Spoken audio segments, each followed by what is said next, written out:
To orient ourselves in life, we map out the world, the reality we interact with. And we do so because we use this map to navigate ourselves, to arrive at a desired destination from a point A at which we are to a point B to where we're going. We encounter successes and failures along the way. Of course, if we consider that we don't instantly receive what we desire, arrive at the destination that we desire, we always generally do encounter obstacles and, to be fair, also some successes. And successes are confidence building. They validate that we have used the proper map that we use to guide ourselves, to orient ourselves in the world, has been sufficient and accurate enough to desired destination. Failures,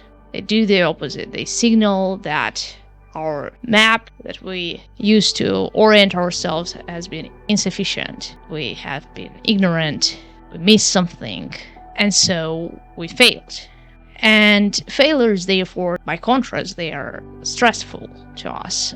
They hurt our self-image, obviously, by signaling the flaws in our perception, the flaws in our map of the world that we use to navigate ourselves. If you want to orient yourself properly in the world, you want to also make sure what approach do you have when you encounter obstacles along the way? What approach do you have when you receive a feedback on your actions? And in this video, I will be talking about humility and pride, because I do think that humility is an advantage for you if you want to navigate yourself sufficiently, and that pride is a distortion in navigation, or you can say that it's a distortion in your navigation system. So I mentioned that you map model of reality you interact with. You encounter obstacles along the way, you succeed, but you do also fail. We do know what happens when you succeed.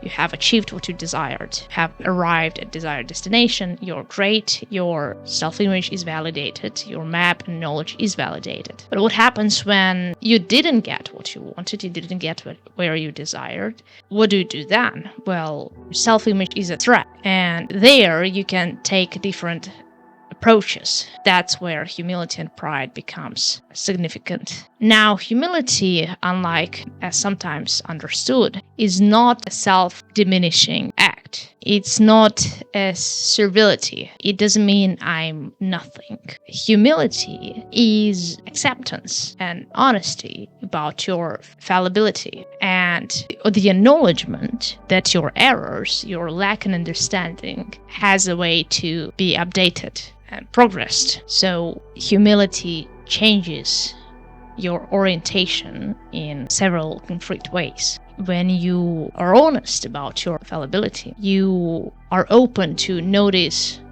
the errors, you're open to notice deviations, and you're open to notice them early before they would crush you completely, before they would be high cost to you. You're sensitive to the feedback in a positive manner, that you're ready to correct your perception, your understanding, your self-image. You're not protective over it because you use this feedback to keep updating it, to keep growing, to keep progressing.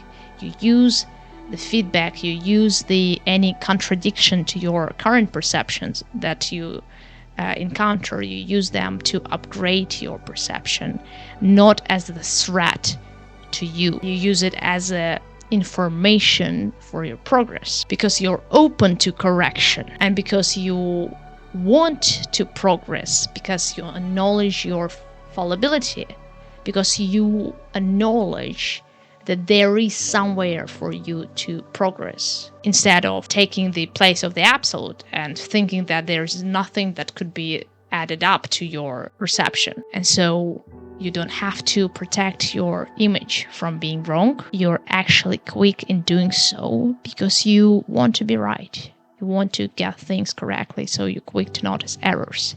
You're quick to respond to feedback because your goal, your actual goal, is to find out the truth, to figure things out, to build a proper and accurate map of reality you interact with. And so you extract signals from failure instead, and you don't spend energy defending yourself or your status. This allows you to cooperate because you can repair when needed your perception. So you can admit that you've been wrong, and you can correct errors in your perception, and so it improves your cooperation. And because any disagreements, they don't automatically become wars for status or debates for the position of the correct one, the right one, right? This understanding of humility, this humility is not a self-diminishing humility. It's a reality-finding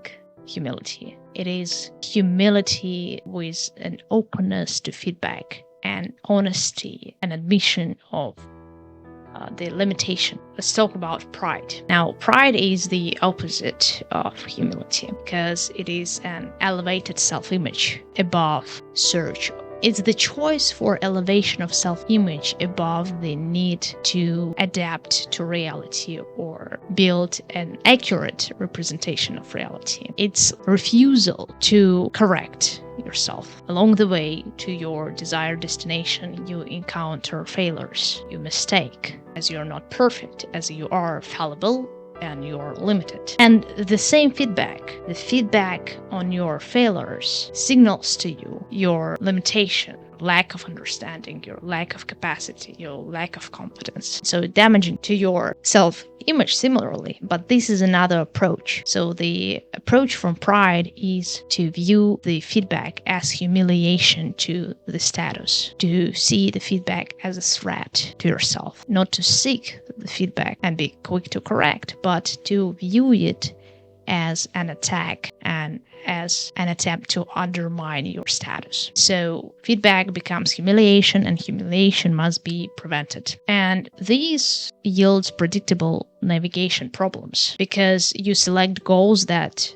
preserve your image. You ignore early warning signs. You ignore things your failures could teach you, your flaws they could point out to, because you don't want to admit it, because to admit it costs you the status. And so you rationalize instead of correcting or revising your perception. And as you do, you just continue drifting. You continue confirming your bias. You continue projecting your desires upon reality, because you turn away from feedback, from contradiction, as you become protective over it. You become protective of your self-image. You become protective of your current stance and knowledge. And so you surround yourself with people who could confirm it and not deny it, and you distance any contradiction. And this is awfully and terribly bad for you, because you actually would need this contradiction to identify the errors in your perception and to grow. So that's how pride becomes a navigation distortion. It can work in a short term for you to be bold in the moment, for you to be quicker to act, for you to have a performative confidence, appearance of control, or appearance of certainty. In the long term, it damages your self-orientation because it breaks an honest feedback loops. It breaks your ability to use the feedback to identify the error and correct it. It places you at the place of an absolute, like at the place of God, with you not admitting that there is a great need for correction, so you could arrive at a desired destination. And so you arrived at it slower. Because fallibility is actually not an insult. Fallibility is a structural fact of biological limitations. If you deny it, you don't become infallible. You just basically become unable to learn. You become uncorrectable. And this slows, if not completely stagnates, your progress, your growth, and your cooperation with other people. Because if you're enhancing and protecting your self-image, then you can repair your perception. You are slow into taking on the considerations of other people. You're slow into adjusting with them because you're slow into accepting the feedback. And humility helps you to admit fallibility. to admit that you have blind spots, things you fail to notice, things you fail to do. This admission helps you to look at this post, at what you can do with it, at the feedback. It helps you to address it, as it allows you to identify it in the first place. And so instead of being prideful and not revising your view, protecting your status by claiming that you already know what should be known, you becoming quick to accept that you could be wrong, and you actually are wrong in many things, and that what you want to do is you want to look at the things where you're wrong to correct them. And so you are quick to see any contradictions, to listen and be attentive to feedback. And that's how you can orient yourself better in life or arrive at desired destination.